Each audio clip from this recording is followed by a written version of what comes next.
나는 전능하신 아버지 하나님 천지의 창조주를 믿습니다. 나는 그의 유일하신 아들 우리 주 예수 그리스도를 믿습니다. 그는 성령으로 잉태되어 동정녀 마리아에게서 나시고 본디오 빌라도에게 고난을 받아 십자가에 못 박혀 죽으시고 장사된 지 사흘 만에 죽은 자 가운데서 다시 살아나셨으며 하늘에 오르시어 전능하신 아버지 하나님 우편에 앉아 계시다가 거기로부터 살아있는 자와 죽은 자를 심판하러 오십니다. 나는 성령을 믿으며 거룩한 공교회와 성도의 교제와 죄를 용서받는 것과 몸의 부활과 영생을 믿습니다. 아멘. 2021년 11월 12일 오늘의 여는 말씀 본문은 데살로니가 전서 2장 17절에서 20절까지입니다. 제 성경으로는 구약 330쪽입니다. 데살로니가 전서 2장 17절에서 20절까지의 말씀을 다 같이 합독하시겠습니다. 형제들아, 우리가 잠시 너희를 떠난 것은 얼굴이요 마음은 아니니 너희 얼굴 보기를 열정으로 더욱 힘썼노라. 그러므로 나 바울은 한 번, 두 번 너희에게 가고자 하였으나 사탄이 우리를 막았도다. 우리의 소망이나 기쁨이나 자랑의 면류관이 무엇이냐?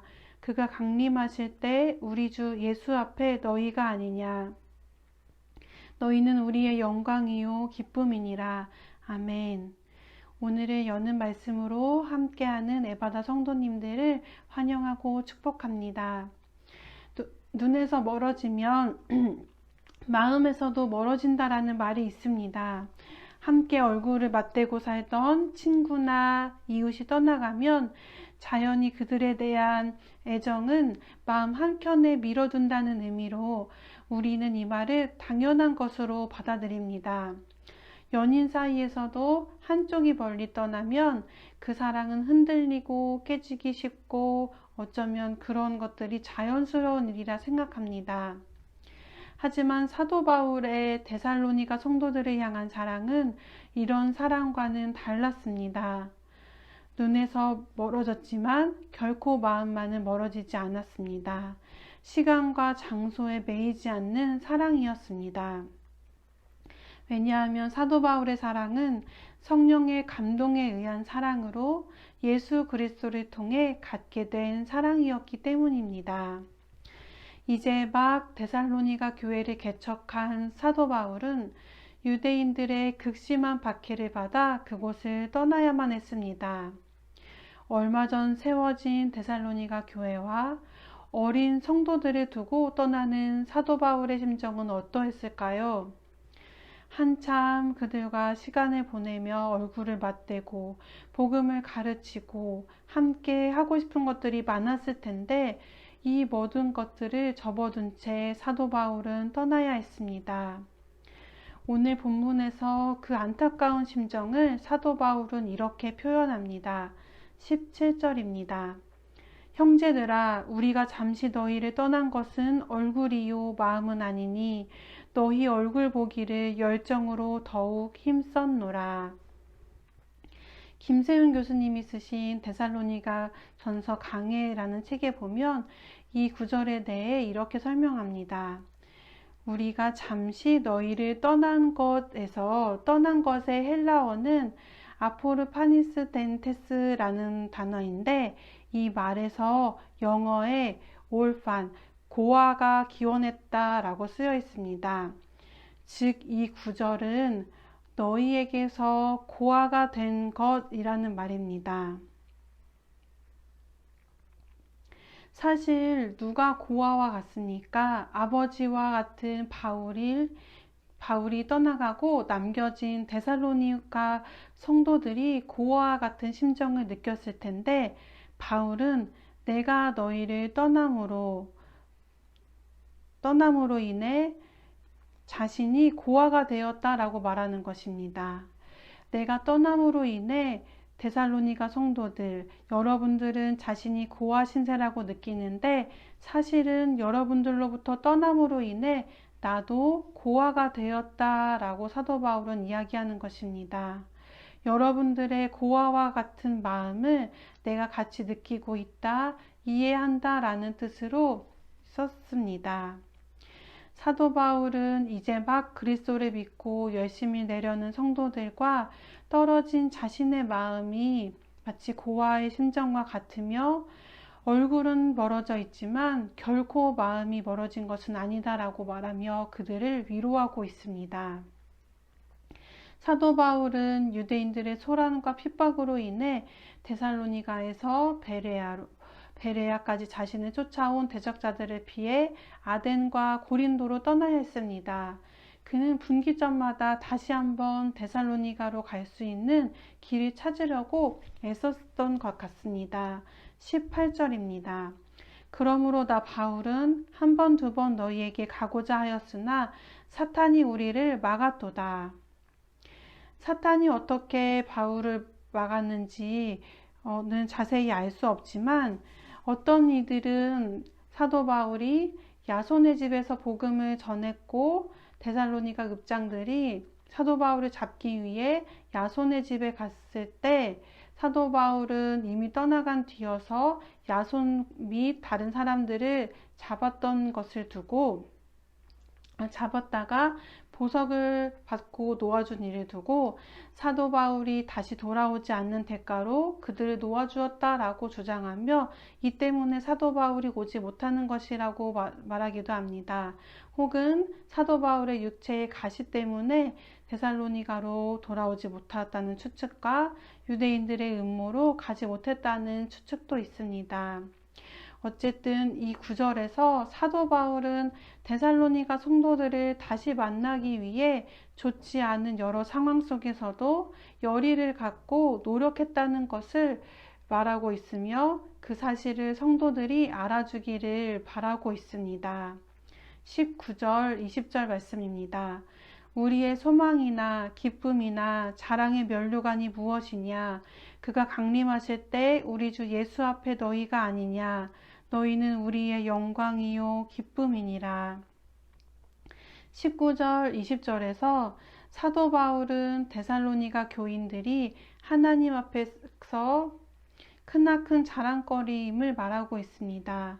예수님께서 강림하실 때 사도 바울 자신이 전도한 데살로니가 성도들이 예수님 앞에 서는 것보다 자신에게는 더 큰 기쁨과 자랑의 면류관이 없다고 이야기합니다.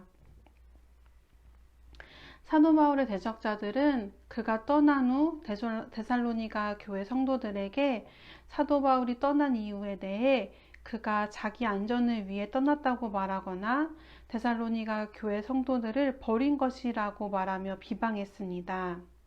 하지만 사도 바울은 데살로니가 교인들에게 쓰는 편지에서 그것이 아님을 분명히 말하고 있습니다.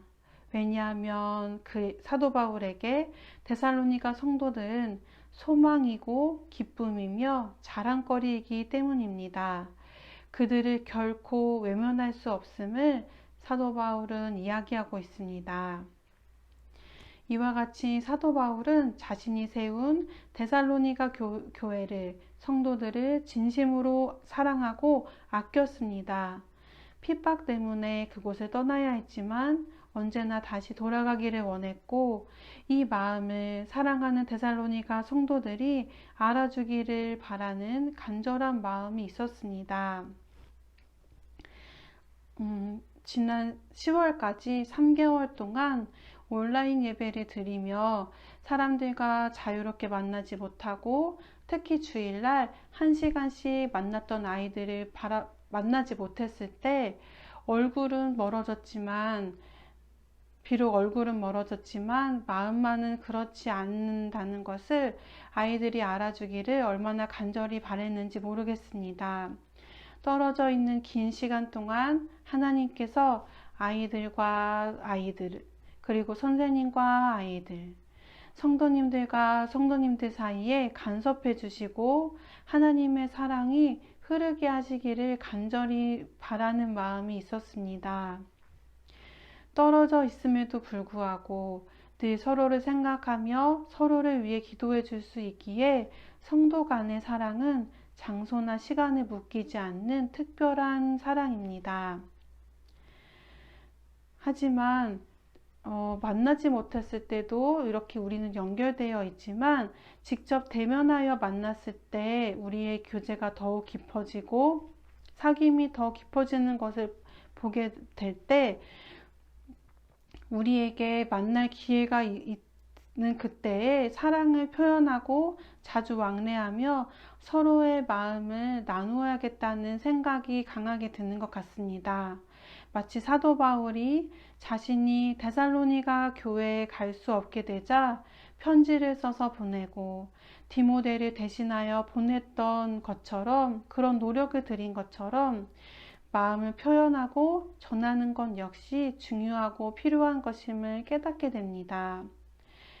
떨어져 있을 때나 함께할 때나 사도 바울과 데살로니가 교회를 성령님께서 하나로 연결해 주시고 사랑으로 엮여 주신 것처럼 에바다 교회 성도님들과 각 가정 사이에도 함께 하시는 하나님의 사랑이 흐르게 되기를, 그 사랑을 주신 사랑의 하나님 아버지를 더욱 기억하는 오늘 하루가 되기를 소망하며 같이 기도하시겠습니다.